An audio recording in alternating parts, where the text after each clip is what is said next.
الحمدللہ وحدہ والصلاۃ والسلام علی من لا نبی بعدہ اما بعد۔ آج ہم بات کریں گے سورۃ اللہب کے بارے میں۔ سورۃ اللہب اس کا دوسرا نام سورۃ المسد بھی ہے، اور یہ سورۃ اللہب جو ہے اس کا تدوین کے اعتبار سے 111 نمبر ہے، گویا کہ اس کے بعد اب 3 صورتیں رہ گئی ہیں تو قرآن کریم کی تکمیل ہو جائے گی، اور اس کا جو ہے نزول کے اعتبار سے 6 نمبر ہے، 6 نمبر نزول کے اعتبار سے ہے، اور اس میں 5 آیات ہیں، چھوٹی سی صورت ہے، اور اس کے اندر جو ہے ایک گستاخ اعظم کا ذکر ہے۔ اور گستاخ اعظم کون؟ خود سرکار دو عالم صلی اللہ علیہ وسلم کا سگا چچا جو ابو لہب کے نام سے معروف تھا، تو وہ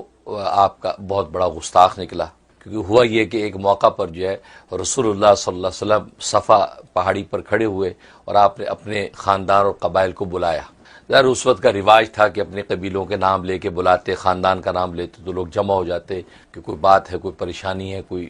مسئلہ ہے، تو آپ نے سب کو جمع کر لیا۔ جب سب جمع ہو گئے، کیونکہ قرآن کریم میں اللہ تبارک و تعالیٰ کو وہ حکم دیا تھا کہ وانذر عشیرتک الاقربین، اپنے قریبی رشتہ داروں کو بھی ڈراؤ جہنم کے عذاب سے، اللہ کے عذاب سے، تو آپ نے اس کی تکمیل کے لیے صفا پہاڑی پر کھڑے ہو گئے، اعلان کیا، سب قبائل جمع ہو گئے، تو آپ کے یہ چچا جو ہے ابو لہب جو آپ کے سگا چچا، یہ بھی آ گئے سب۔ تو اس پر جو آپ نے کہا کہ یہ بتاؤ کہ اگر میں تمہیں یہ خبر دوں کہ اس صفا پہاڑی کے پیچھے سے دشمن کا لشکر حملے کے لیے تیار ہے اور اینی ٹائم تم میں حملہ آور ہو سکتا ہے، تو کیا تم میری بات کی تصدیق کرو گے؟ تو سب نے بیک زبان کہا کہ ہاں، آپ صادق الامین ہیں اور آپ سے ہمیں کوئی ایسا تجربہ نہیں کہ آپ نے کبھی جھوٹ بولا ہو، تو بالکل ہم اس کو یقین کریں گے کہ واقعی کوئی لشکر ہے جو حملہ آور ہونے والا ہے۔ تو آپ کی سچائی کی تصدیق کر دی۔ اس پر آپ نے فرمایا کہ میں تمہیں اللہ کے اس عذاب سے ڈراتا ہوں کہ جو اللہ کا عذاب کسی وقت بھی تم پہ ٹوٹ سکتا ہے، وہ جہنم کا عذاب ہے۔ تم یہ کفر و شرک کو چھوڑ دو، بتوں کی پوجا چھوڑ کر ایک اللہ کے ہو جاؤ، یہ پیغام دیا۔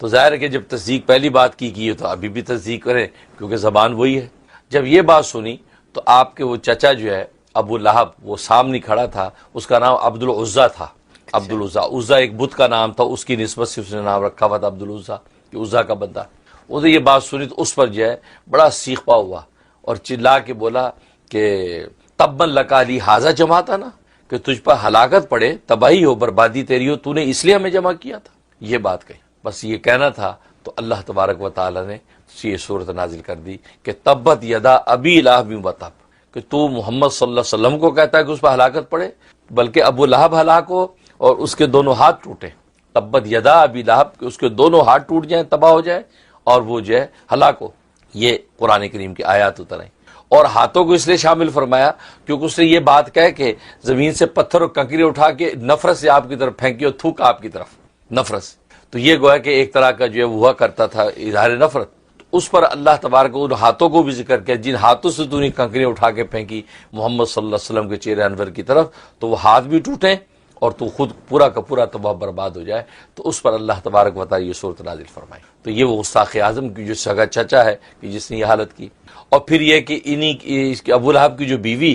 ام جمیل، تو ام جمیل خود یہ لکڑیاں، کانٹے، یہ کچرا جنگل سے اٹھا کے لاتی تھی اور حضور صلی اللہ علیہ وسلم کا راستے میں بچھا دیتی تھی، تو آپ تاکہ چلے، آپ کو کانٹے چبھیں، لکڑی چبھے، راستہ صاف نہ ملے، چلنے میں تکلیف ہو، تو یہ اس کو بھی قرآن نے ذکر کیا۔ وامرأتہ، کہہ کہ اس کی بیوی کا ذکر کیا کہ وہ لکڑیاں بچھاتی تھی۔ اور عجیب بات یہ ہے کہ عبداللہ بن عباس رضی اللہ تعالیٰ فرماتے ہیں کہ وہ جو کانٹے بچھاتی تھی حضور صلی اللہ علیہ وسلم انہی کانٹوں پہ سے گزرتے تھے، لیکن وہ کانٹے آپ کے قدموں کے لیے پھول کی طرح نرم ہو جاتے،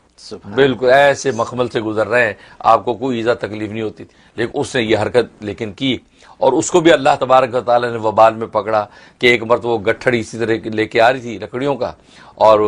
تو ایک جگہ اس نے سوچا کہ میں آرام کرنے کے لیٹتی ہوں، تو اپنا گٹھڑ اتار رہی تھی، تو اللہ تبارک و تعالیٰ کو فرشتہ مسلط کیا، تو فرشتے نے وہ جو اس کی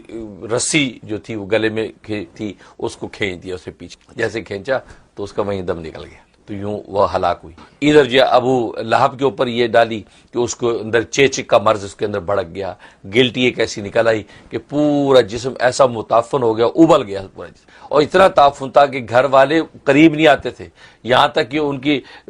رسی باندھ کے اس کو روڑی پہ ڈال دیا، وہیں دور سے جو کھانے دے دیتے تھے، یہاں تک کہ جب وہ ہلاک ہو گیا وہاں پہ، تو پھر وہ حبشی غلاموں کو کرائے پہ لے کر کہا کہ یار اس کو کسی گڑھے میں دفن کر دو، کیونکہ اس کی تعفن و بدبو سے کوئی قریب نہیں جاتا تھا۔ ایسا اللہ تبارک و تعالیٰ نے اس وبال ڈالا، اور یہ تبت یدا ابی لہب وتب کی حقیقت واضح کر دی کہ اس کا مشاہدہ کیا لوگوں نے کہ واقعی دنیا میں کیسے وہ رسوا ہو کے مرا۔ اور حسن و جمال کا اس کے عالم یہ تھا کہ اس کی کنیت ابو لہب بن گئی تھی. لہب کہتے شعلے کا باپ. تو چہرہ اس کا ایسا شعلے کی طرح بھڑکتا تھا, اتنا حسین و جمیل خوبصورت تھا. یہ حالت تھی. اور اسی نے اس کے 2 بیٹوں کے نکاح میں حضور صلی اللہ علیہ وسلم کی 2 بیٹیاں تھیں, ام کلثوم اور حضرت رقیہ.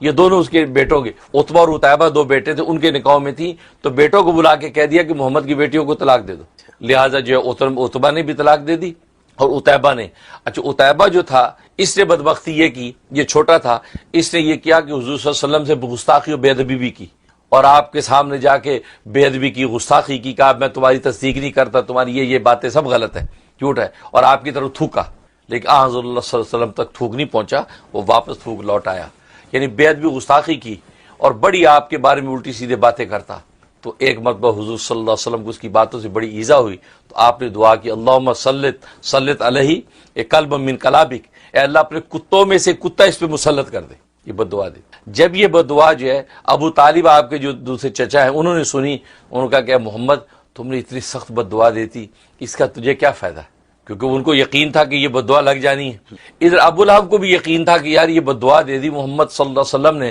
یہ لگے گی. تو اس بیٹے کی حفاظت کے لیے 50 سوار ساتھ چلتے تھے. اچھا ہاں, اور ملک شام کے سفر میں گئے تو وہاں لوگوں سے کہا یار میری مدد کرو, مجھے لگتا ہے کہ محمد کی وہ بد دعا نہ لگ جائے. تو لہٰذا انہوں نے کیا کیا, 50-60 اونٹ وہ اس کے ارد گرد کھڑے کر دیے, اور بیچ میں جو ہے وہ لشکر لٹا دیا, اور درمیان میں اس کو لٹایا. سفر میں ایک جگہ رات پڑی تب. تو اللہ تبارک و تعالیٰ نے اس بد دعا کو کیسے پورا کیا کہ ایک شیر مسلط کیا, اور سب جانور سب لوگ سو گئے. شیر بڑی خاموشی سے دبے پاؤں آیا, سب کو کراس کرتا ہوا, سونگتا ہوا, یہاں تک کہ این جب اس کو جو سے سونگا سمجھ گیا کہ یہی میرا شکار ہے, اور اسی وقت چند لوموں میں چیر پھاڑ کے ٹکڑے کر دی. ابھی لوگوں کو پتہ ہی چلا, آنکھ ہی کھلی ہے, پتہ چلا ٹکڑے ٹکڑے ہوا پڑا ہے اور شیر غائب. تو وہ جو بد دعا کی تھی اس طرح عتیبہ کو اللہ تبارک و تعالی ہلاک کیا. تو یہ وہ ابو لہب ہے کہ جو غستاخ اعظم جس کا ذکر اس صورت کے اندر ہے, اور دشمنوں کے حوالے سے بڑی اسٹرانگ یہ صورت ہے. جہاں تک اس صورت کے فضائل و فوائد کا تعلق ہے تو ایک اس کا سب سے بڑے فائدے اس کے سب دشمن کے حوالے سے ہیں. ظاہر ہے کہ اتنے بڑے دشمن اعظم کے حوالے سے ہی ہے, لہٰذا اگر کسی کا کوئی ایسا دشمن جو اس کے خون کا پیاسا ہے اور کسی لمحے ایذا دینے سے باز نہیں آتا, تو وہ شخص روزانہ 41 مرتبہ اس صورت کو پڑھے. اول آخر 11 مرتبہ درود ابراہیمی پڑھ کے جو ہے وہ اس کے شر سے حفاظت مانگتا رہے, تو اللہ تبارک و تعالی اس کے ہر وار کو جو ہے ناکام کر دیں گے دشمن کے, اور اس کی حفاظت کریں. بہت زبردست ہے. اور ایک اس کے اندر یہ ہے کہ اگر جو ہے 2 آدمیوں میں آپس میں ناجائز محبت پیدا ہو گئی, بیٹا کسی بیٹی کسی لڑکی سے انوالو ہو گیا, بیٹی کسی لڑکے سے انوالو ہو گئی, آج روز کے واقعات ہیں,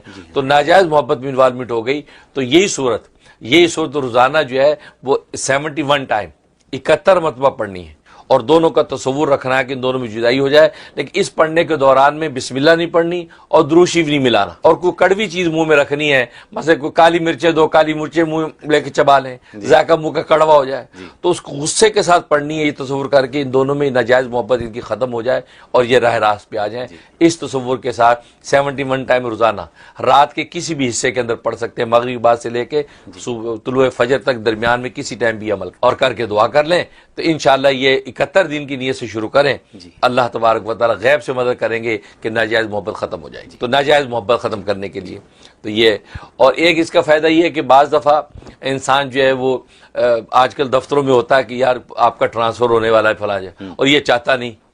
یار میری نیو یارک بھی جاب رہنی چاہیے, یہ بڑا مسئلہ ہو جائے گا ورنہ سارا اکھاڑ پھکاڑ وغیرہ. اس کے لیے بہت اس میں تاثیر ہے کہ 19 مرتبہ مغرب کے بعد بغیر بسم اللہ بغیر درود شریف کے پڑھنی ہے 19 مرتبہ, اور اس میں یہ دعا کے لیے تصور رکھنا ہے کہ میرا ٹرانسفر جو ہے فلاں شہر میں نہ ہو یا فلاں جگہ پہ نہ ہو. اس تصور کے ساتھ جو ہے یہ اس کو پڑھ کے دعا کریں, تو اللہ تبارک و تعالی جو بھی حکم نامہ آیا ہوتا ہے اس کو رفع دفع کر کے اسی شہر میں آباد رکھتے ہیں. اور بسا اوقات عورتیں چاہتی ہیں کہ ہمارے میاں کا ٹرانسفر فلاں جگہ ہو جائے, اور یہاں پہ جو ہے تو فساد کر رہا ہے لیکن یہ ٹرانسفر ہو نہیں رہا, تو اس کے لیے بھی اس میں یہ تاثیر ہے کہ یہی 19 دفعہ وہ اس نیت سے پڑھے کہ اس جگہ سے نکل جائے, کیونکہ یہاں اس کے ناجائز گندے تعلقات پیدا ہو گئے ہیں, یہاں یہ اچھا نہیں رہے گا, فلاں جگہ چلے جائیں تو اچھا ہے. تو یہ نیت کر کے 19 دفعہ یہ صورت پڑھے تو انشاءاللہ وہ اس کا ٹرانسفر مطلوبہ جگہ پہ ہو جاتا ہے. تو یہ اس کے اندر فائدہ موجود ہے. اور ایک اس کا فائدہ یہ کہ اگر ایسا کوئی دشمن ہے کہ جو اجتماعی دشمن ہے, مثلا کسی ملک کا دشمن ہے, کسی ریاست کا دشمن ہے, اور ایسا خطرناک ہے کہ تکلیف پہنچاتا ہے, کوئی سبیل نہیں ہے, اور اس کی دشمنی باز نہیں آتی، روز نئے نئی سازشیں کرتا ہے، اس کے لیے اس میں بڑی تاثیر ہے کہ چند لوگ بیٹھ کے 3000 مرتبہ اس کا ورد کریں، ختم کریں 3000 ختم کریں اس کا، اور دعا کریں، اور آخر میں جو ہے اللہ تبارک و تعالی حضور میں درخواست رکھ دے کہ یار یہ آدمی ہے اور یہ دین یا مسلمان یا کے لیے بہت تباہ کن ہے، یا اللہ اس کو یا تو ہدایت دے دے ورنہ یہ اپنے ٹھکانے لگا دے۔ اور جو انڈیا میں اس وقت جو حالات ہونے ہیں، مسلمان گھروں میں بیٹھ کے اس کا شروع کر دیں، کیسے نتائج ظاہر ہوتے ہیں۔ تو 3000 مرتبہ پڑھیں اور اللہ کے حضور درخواست رکھیں، بہت زبردست تاثیر ہے، بہت جلدی اس کے اثرات ظاہر ہوں گے انشاءاللہ۔ اللہ تبارک و تعالیٰ جو وہ بدعا والی بات ہے، اللہم سلط علیہ قلب من قلابک، کہ اللہ اپنے کتوں میں سے کتا مسلط کر دے، یہ بدعا، یہ دعا نبی والی پڑھیں انشاءاللہ، دیکھنا کیسے جو ہے اللہ جو ہے دشمنان اسلام کو تباہ کرتے، تو یہ کریں۔ تو یہ اس کے فضائل و فوائد کا